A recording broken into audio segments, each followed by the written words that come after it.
జై శ్రీరామ్. అందరికీ నమస్కారం. వెల్కమ్ టు న్యూస్ అఖండ. నేను మీ కస్తూరి శ్రీధర్. మిత్రులారా, కర్ణాటక రాష్ట్రం పైన భారతీయ జనతా పార్టీ ఇప్పుడు పట్టు బిగిస్తుంది. ఈ న్యూస్ చూడండి ఒకసారి, నెక్స్ట్ లెవెల్లో ఉంటుంది. ఓకేనా? ఖచ్చితంగా మీకు అందరికి కూడా ఈ న్యూస్ నచ్చుతుంది. ఓకే, ప్రస్తుతం కర్ణాటకలో కాంగ్రెస్ పార్టీ ప్రభుత్వం అధికారంలో ఉండాలి. కానీ ఈ కాంగ్రెస్ ప్రభుత్వానికి ముందు కర్ణాటకలో మన భారతీయ జనతా పార్టీ ప్రభుత్వం అధికారంలో ఉండేదన్నమాట. బసవరాజు బొమ్మాయి గారు కర్ణాటక రాష్ట్రానికి ముఖ్యమంత్రిగా పనిచేస్తా ఉన్నారు. అయితే బసవరాజు బొమ్మాయి గారు మంచి అడ్మినిస్ట్రేటరే కానీ నికార్స్ అయినటువంటి రాజకీయ నాయకుడు అయితే కాదు. కన్ఫ్యూజ్ అవ్వద్దు, మీకు అర్థమయ్యేటట్టు చెప్తా.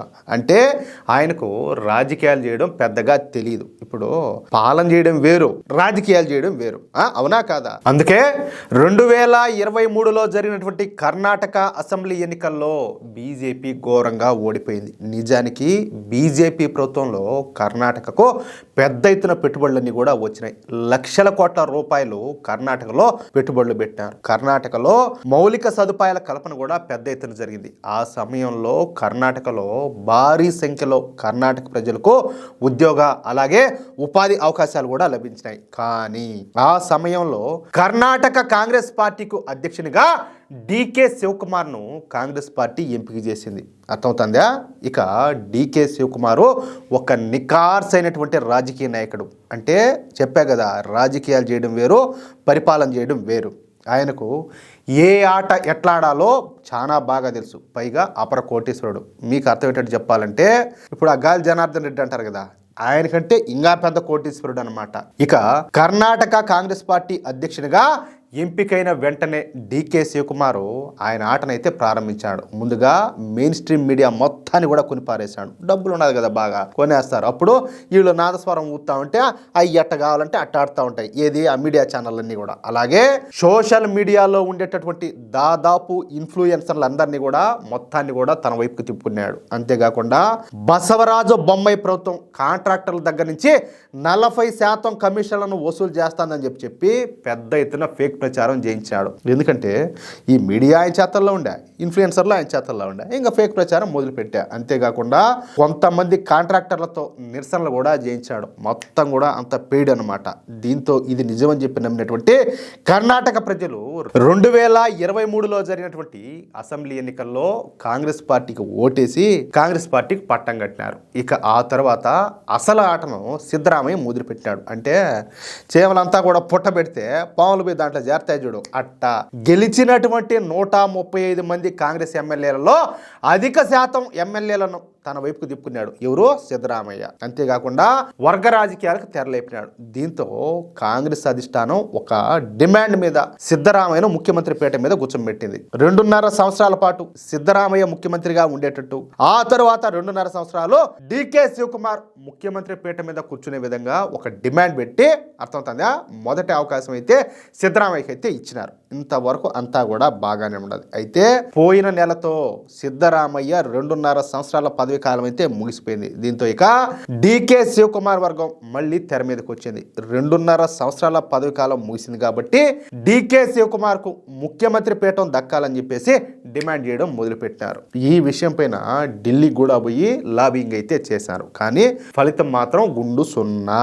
ఎందుకంటే సిద్ధరామయ్య వైపే 90 మంది ఎమ్మెల్యేలు ఉండటంతో డికే శివకుమార్కు ముఖ్యమంత్రి పదవిని అప్పగించేందుకు కాంగ్రెస్ పార్టీ అధిష్టానం అయితే ఒప్పుకోవాలి. దీంతో డికే శివకుమార్ అయితే రగిలిపోతున్నాడు. మీరు అనుకోవచ్చు, ఏది ఈ మీడియాలో చూసి అదేంది అని వాట చెప్తున్నావో, ఈ సిద్ధరామయ్య డికే శివకుమార్ ఇద్దరు కలిసి బాగా బ్రేక్ఫాస్ట్లు అవి చేస్తే నాన్ వెజ్లో బాగా తింటే నువ్వేం ఎట్టు చెప్తున్నావు మీరు అనుకోవచ్చు. అందుకే చెప్పింది, పాలన వేరు, రాజకీయాలు వేరు. అర్థమవుతుంది. ఆయన అసలు శిస్తున్నటువంటి రాజకీయ నాయకుడు డికే శివకుమార్. అంతకు మించినోడు సిద్ధరామయ్య. ఇంకెట్టుంటాయి? అట్టే ఉంటాయి. ఎందుకంటే బీజేపీ పైన నిందలు వేసి ఫేక్ ప్రచారం చేయించి మీడియాను కాంగ్రెస్ వైపు తిప్పి పెద్ద ఎత్తున నిధులన్నింటినీ కూడా ఖర్చు పెట్టి ఎన్నికల్లో కాంగ్రెస్ అభ్యర్థులకు ఫండింగ్ ఇచ్చి మరి అంతా తానే కాంగ్రెస్ పార్టీని గెలిపిస్తే ఇప్పుడు అదేదో కోడి పిల్లను కదా గెద్దదొచ్చి దొబ్బుకోమైనట్టు ముఖ్యమంత్రి పీఠాన్ని తనకు కాకుండా వేరే వాళ్ళకి ఇస్తా ఉండడంతో ఇక డికే శివకుమార్ ఇప్పుడు ఏంలే సమయం కోసం ఎదురు చూస్తున్నాడు. ఇక ఈ పరిస్థితిని భారతీయ జనతా పార్టీ సరిగ్గా సద్వినియోగం చేసుకోవాలని చెప్పేసి భావిస్తుంది. అందుకే సిద్ధరామయ్య ప్రభుత్వం మీద అసెంబ్లీలో అవిశ్వాస తీర్మానం పెట్టేందుకు ఇప్పుడు పావులైతే కదుపుతారు. త్వరలోనే కర్ణాటక అసెంబ్లీ సమావేశాలు అయితే జరగనున్నాయి. ఈ సమావేశాల సందర్భంగా ఈ తీర్మానాన్ని ప్రవేశపెట్టాలని చెప్పేసి బీజేపీ అయితే భావిస్తుంది. సరిగ్గా ఈ సమయంలోనే నిన్న డీకే శివకుమార్ తన వర్గం ఎమ్మెల్యేలతో ఒక రహస్య విందు కార్యక్రమాన్ని అయితే ఏర్పాటు చేశాడు.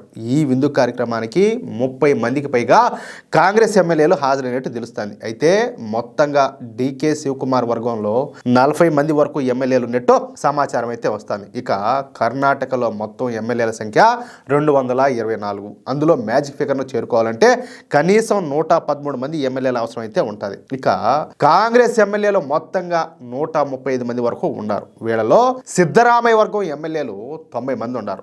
రేపు బీజేపీ అవిశ్వాస తీర్మానం పెడితే ఈ 90 మంది ఎమ్మెల్యేలు తప్పించి మిగిలినటువంటి ఈ ఎమ్మెల్యేలైనటువంటి డీకే శివకుమార్ వర్గం ఎమ్మెల్యేలు కాంగ్రెస్ ప్రభుత్వానికి అనుకూలంగా ఓటైతే బేరు.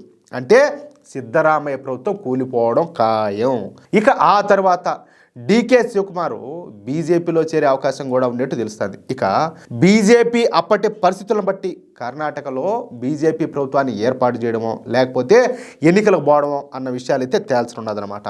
మొత్తం మీద అసలాట అయితే ఇప్పుడు మొదలు కాబోతుంది. ఒక్కసారి కనుక కర్ణాటకలో ఎన్నికలు జరిగితే ఈసారి బీజేపీ ఎప్పుడు లేనంత మెజారిటీతో ఘన విజయం సాధించడం మాత్రం ఖాయం. అది విషయం. చూద్దాం ఏం జరుగుతుందో. మిత్రులారా, ఈ న్యూస్ కనుక మీకు నచ్చినట్లయితే ఖచ్చితంగా ఈ న్యూస్ నలుగురికి షేర్ చేయండి. అలాగే ప్రతి ఒక్కరూ కూడా మీ యొక్క అమూల్యమైనటువంటి అభిప్రాయాలను కామెంట్ రూపంలో తెలియజేయండి. అలాగే ఇంతవరకు మీరు కనుక మన ఛానల్ను సబ్స్క్రైబ్ చేసుకున్నట్లయితే ప్రతి ఒక్కరు కూడా మన ఛానల్ను సబ్స్క్రైబ్ చేసుకోండి, సపోర్ట్ చేయండి ప్లీజ్. జై శ్రీరామ్, జై హింద్.